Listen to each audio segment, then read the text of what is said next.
This is a unilateral supine oblique pull down. All fancy words for just saying I'm pulling a band across my body while I'm on my back. We have a band, a light to moderate resistance band, more than likely a lighter resistance band. Give ourselves some distance and keep tension, a good load of tension on the band the whole time throughout the duration of this exercise. I'm gonna start here on my back. I have a block on the ground because I really just want my neck to relax here. So I'm here, neck is relaxed in a neutral tone.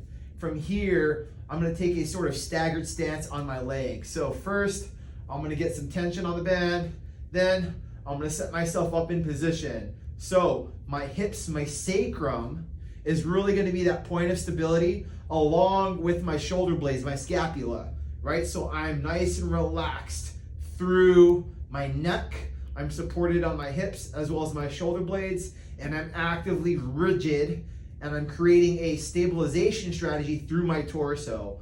When I lift up here, I want to think about as if someone were grabbing my toes and lifting myself up. I want to keep a soft knee flexion here, but I want to initiate this hip flexion not through my quad, but through my actual hip flexor here. So as deep hip flexors, rec fem, all working together to lift myself up in this position, right? My neck is relaxed. I'm keeping a rigid torso, so I should feel that low back nice and grounded here. And then from here, all I'm doing, I'm gonna get some tension on the band here, and I'm gonna pull over and across, just like so, right?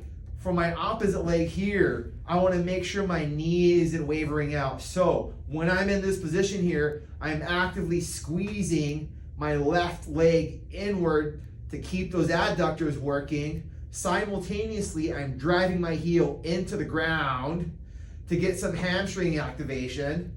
And then from here, I'm just lifting through my hip flexor. So it's kind of like a scissors activation. I got posterior chain on my left, I got anterior chain on my right, simultaneously working on hip stability, relax through neck, so relaxed tone in the neck, and then from here I'm just coming across to my knee, right? I don't want to think about laterally flexing or trying to compensate through torso, so I want to remain rigid here, and as I come across, I'm thinking about elongating through this right side, right? Naturally, what I want to do is I want to compensate to come over. I don't want that to happen. You can even see my neck is starting to get involved here. So I'm relaxed here, shoulders are relaxed, right? And I'm just pulling over and across. The more tension I get on the band, and as I approach my knee, I really have to fight and really think about my stabilization strategy through my torso, circumferentially, not just through the front. And as I come back, I can relax, right? So I can think about if I want to sink the breath here, I can think about exhaling as I come across. Really loaded here. And then as I come back, a big inhale. As I elongate here, I'm going to want to compensate through an extension strategy. So I want to make sure back is grounded the whole time. And I'm coming across, really activating my anterior oblique sling. Engaged the entire time.